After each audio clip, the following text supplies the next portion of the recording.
የኢትዮጵያ የፖሊስ ኮማንደሮች እንኳንና ዋሽንግተን እስከ መንግስት ሰማያት ድረስ ሄዶ ሰውን ወስደው ስለሚሄዱ ተጠንቀቁ ለማለት ነው። በነገራችን ላይ ዛሬ በዚህ በዝናቡ በብርዱ እዚህ ስለተገኛችሁ አላህ Subhanahu Wa Ta'ala ምንዳውን ይስጣችሁ። በተረፈ ለፍትህና ለህግ በላይነት ሁላችሁም ቆማችሁ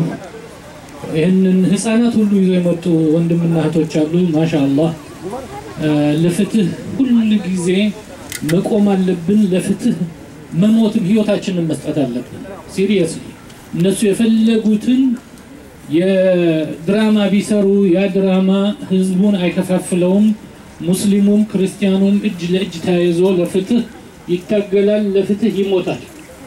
ይሄ የማይቀር ዕዳ ነው ፍትህ ባለበት በሌለበት ምድር ላይ ከመኖር እንደነ ወንድማችን አቡበከር የቀሩትን እስር ቤት ውስጥ መማቀቁ ይሻላል ሲሪየስሊ አንዱኑ ያውቀዋል በአሁኑ ወቅት ሙስሊሙ ህብረተሰብ በየምሽቱ የገቡ ቤቱን ደብድበው በር ሰብረው ንብረቱን ዘርፈው የፈለጉትን ወስደው እስር ቤት እየጣሉ የእስር ቤት ውጤቶችን ደግሞ አይተናል ወንድማችን ማነው አቡበከር ማንም ሰው ቢያየው እንዴት አይነት ችግርና መከራ እንደደረሰበት ሊያውቀው ይችላል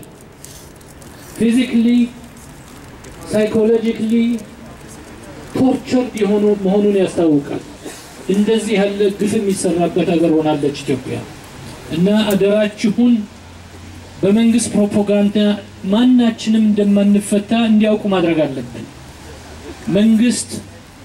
የጂሃዳዊ ሐረካት ብቻ ሳይሆን ሌላም ሊሰራ እየተዘጋጀ ነው unfortunately